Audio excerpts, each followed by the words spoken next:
ប៉ាដែលសារតែថ្ងៃនេះជា Father Day ហើយប៉ាប៉ាក៏បានខ្លាចជាប៉ាប៉ាគេរយៈពេលមួយឆ្នាំកន្លះចង់មកសួរចំណាប់អារម្មណ៍ប៉ាប៉ាតើពេលដែលភ្លាមធ្លាប់តែជា Steel ខលខូចដើរលេងផឹកស៊ីសប្បាយអឹងកតមកប្រែខ្លួនខ្លាចជាប៉ាប៉ាគេមួយថ្ងៃនៅតែផ្ទះមើលកោអារម្មណ៍ឥឡូវវាប្រែប្រួលមកជីវិតប្លែកជីវិតខុសពីមុនយើងមិនអាចទៅហិចហើរអីដោយថាយើងនៅ Steel នៅកំឡោះណាប៉ុន្តែបងបាន ready ហើយមុននឹងយើងសម្រាប់ថាយើងយកអូនយើងត្រៀមខ្លួនរួចរាល់អស់ហើយសម្រាប់ខ្លាចជាប៉ាដល់ពេលដែល challenge វាមកដល់ដូចជាមិនសូវមានអីពិបាកប៉ុន្មានទេអ្វីដែលសំខាន់គឺយើងត្រូវស៊ាំជាមួយនឹងបរិយាកាសថ្មីជីវភាពថ្មីការថាទម្លាប់ថ្មីមួយទៀតចង់សួរពីអារម្មណ៍ប៉ាប៉ាថាប៉ាប៉ាមានអារម្មណ៍ម៉េចពេលដែលប៉ាប៉ាបានឃើញមុនរៀងវិនាទីដំបូងបំផុតដែលកូនចេញពីបន្ទប់ផ្ទះកាត់មកអានឹងមកធ្លាប់និយាយប្រាប់អូនម្ដងអារម្ម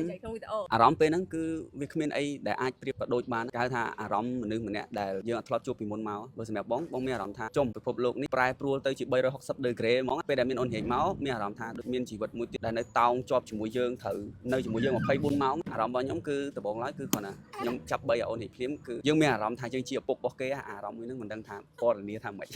ពេលយើងឃើញកូនជីវិតទូចមួយនៅក្នុងដៃរបស់យើងរស់រវើកហើយត្រូវការយើងគ្រប់ពេលវេលាគ្រប់24ម៉ោងហ្មងបើអារម្មណ៍ហ្នឹងបង describe បានគឺជាអារម្មណ៍ក្តីស្រឡាញ់គឺវាឆេះឈួលពេញទ្រូងយើងហ្មងហើយមានអារម្មណ៍ថាទំហំនៃក្តីស្រឡាញ់ធំល្វឹងល្វើយប៉ុន្តែទូទាំងពិភពលោកហ្មងគឺ energy ហ្នឹងគឺវាមកយើងទាំងអស់មានអារម្មណ៍ថា focus នៅកន្លែងហ្នឹងចង់សួរប៉ាប៉ាថាតើការដែលខ្លាចជាប៉ាប៉ាគេលើកដំបូងក្នុងឆាកជីវិតតើវាពិបាកអត់ហើយវាមានបញ្ហាអីកើតឡើងក្នុងឡុងពេលមួយឆ្នាំកន្លះហ្នឹងអញ្ចឹងចង់និយាយរឿងពិបាកគឺថាពិបាកណាស់មិនមែនជារឿងងាយស្រួលទេ100ចំពោះទំនួលខុសត្រូវយើងគឺគ្រប់សពបែបយ៉ាងហើយជីវិតមនុស្សម្នាក់នៅក្នុងដៃរបស់យើងយើងសម័យមើលវាមិនមែនជារឿងងាយស្រួលទេប៉ុន្តែសួរថាយើងអាចធ្វើបានអត់ធ្វើបានហើយពេលខ្លះបើសម្រាប់ខ្ញុំពេលខ្លះខ្ញុំមានអារម្មណ៍ថាខ្ញុំអត់ដឹងថាត្រូវធ្វើអីទេប៉ុន្តែត្រូវតែធ្វើវាបានពេលខ្លះយើងបន្លាញហ្មងថតយើងយកកូនចេញទៅក្រៅយើងអត់ដឹងថាយើងត្រូវត្រៀមអីគេខ្លះត្រូវយកអីវ៉ាន់អីគេខ្លះត្រូវធ្វើអីខ្លះពេលចេញទៅក្រៅគាត់អត់ដឹងមួយម៉ាត់ទេថាត្រូវតែយកកូនចេញទៅជាមួយថ្ងៃនេះ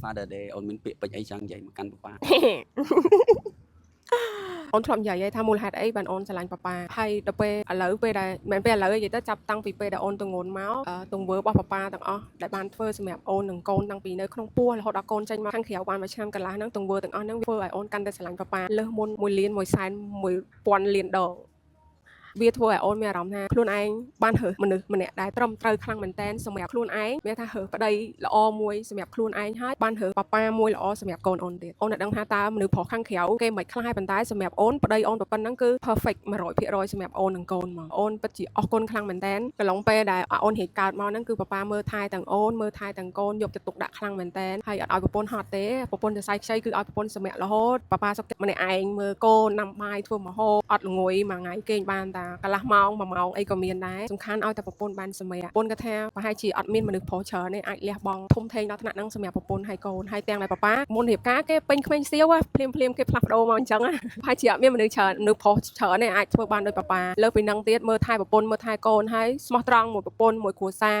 សុខចិត្តអត់ទៅដើរលេងស៊ីផឹកមួយមិត្តភក្តិខាងក្រៅចំណាយពេលខ្លួនឯង24ម៉ោងមួយខែ30ថ្ងៃនៅជាមួយគ្រួសារនិយាយទៅធ្វើការផុតពីការងារគឺពេលវេលាទាំងអស់គឺសម្រាប់ប្រពន្ធហើយនិងកូនលើពីហ្នឹងទៀតអូនចង់ប្រាប់ប៉ាប៉ាថាប្រហែលជាមានមនុស្សជាច្រើនអត់បានឃើញពីការលះបង់របស់ប៉ាប៉ាសម្រាប់អូនហើយនិងកូនទេប៉ុន្តែអូនចង់ប្រាប់ប៉ាប៉ាថាអូនហើយនិងកូននឹងចងចាំវារហូត Thank you នេះគឺជាគំរូល្អមួយសម្រាប់បងប្អូនបរិសយើងមើលអូខេអញ្ចឹងចុងក្រោយខ្ញុំមានពាក្យផ្ដាំផ្ញើទៅកាន់បរិសយើងទាំងអស់គ្នាគេហៅថាដែលត្រៀមខ្លួនធ្វើជាប៉ាប៉ាគេអ្នកទាំងអស់គ្នាត្រូវដឹងថាអ្នកទាំងអស់គ្នាមានទំនួលខុសត្រូវខ្ពស់ខ្លាំងមែនតើការតាំងចិត្ត commitment គឺត្រូវតែខ្ពស់ដូចគ្នាអញ្ចឹងបើសិនជាអ្នកទាំងអស់គ្នាអត់ទាន់រួចរាល់នៅក្នុងការធ្វើខ្លួនជាឪពុកគេទេកុំតាន់អាលចង់មានគ្រួសារអីព្រោះទំនួលខុសត្រូវនៅក្នុងការមានគ្រួសារគឺវាធំធេងខ្លាំងអ្នកទាំងអស់គ្នាអាចហិចហើរតាមតែចិត្តរបស់ខ្លួនឯងដោយកាលយើងនៅក្មេងទេមុននឹងមានគ្រួសារត្រូវបដិញ្ញាចិត្តឲ្យខ្ពស់ហើយត្រូវមានទំនួលខុសត្រូវខ្ពស់សំខាន់ជាងគេបំផុតគ្រួសារគឺត្រូវមានភាពស្មោះត្រង់មួយគ្នាកុំក្បត់គ្នាហើយកុំលួចលាក់កុំកុហកគ្នានៅក្នុងគ្រួសារមាននឹងអីត្រូវតែបើកវាឲ្យបើកទ្រូងចេញមកទាំងអស់ណានិយាយបើកចំហជាមួយគ្នាអត់មានអីត្រូវលាក់លៀមមួយគ្នាទេអញ្ចឹងទៅគ្រួសារយើងមានសុភមង្គលហើយលះបង់អស់អ្វីដែលនៅជាប់ជំពាក់នៅខាងក្រៅគឺត្រូវលះបង់អស់ហើយរៀនរស់នៅក្នុងជីវិតមួយដែលថ្មីរៀនសប្បាយចិត្តជាមួយនឹងអ្វីដែលយើងអត់ធ្លាប់ជួបពីមុនមកខ្ញុំជឿថាបើសិនអ្នកទាំងអស់គ្នាតាំងចិត្តបាននឹងមានរឿងល្អច្រើនដែលកើតឡើងនៅក្នុងជីវិតរបស់យើងហើយចុងក្រោយបងចង់អរគុណទៅដល់ម៉ាមី I love you ម៉ាមីគឺជាមនុស្សម្នាក់ដែលប្រកាយហើយបើអត់មានអូនក៏បងមិនអាចខ្លាយទៅជាប៉ាប៉ាគេដែរអញ្ចឹងម៉ាមីមានចំណាយធំមែនតើនៅក្នុងដំណើរមួយនេះបង្កើតគ្រួសារយើងឲ្យមានសុភមង្គលអូនជាជើងក្រាននៅក្នុងផ្ទះជាអ្នកចាត់ចែងអ្វីៗគ្រប់បែបយ៉ាងបើសិនជាប្រពន្ធអត់មានគំនិតប្រពន្ធអត់ចូលរួមចំណែកនៅក្នុងហ្នឹងទេបើគេហៅមួយម៉ាត់ថាប្រពន្ធទៅជើធ្លុះចង់ប្តីខំប្រឹងអាម៉េច commitment អាម៉េចក៏គ្រួសារហ្នឹងអត់អាចទៅមុខបានដែរអញ្ចឹង yes you did it mommy good job តាមទៅបងប្អូនទាំងអស់គ្នាដែលទៅតែមានគ្រួសារឬក៏មានគ្រួសារហើយកុំភ្លេចស្រឡាញ់គ្នាច្រើនៗហើយហាយគ្នាឲ្យយូរអង្វែងដល់ចាស់កោងខ្នង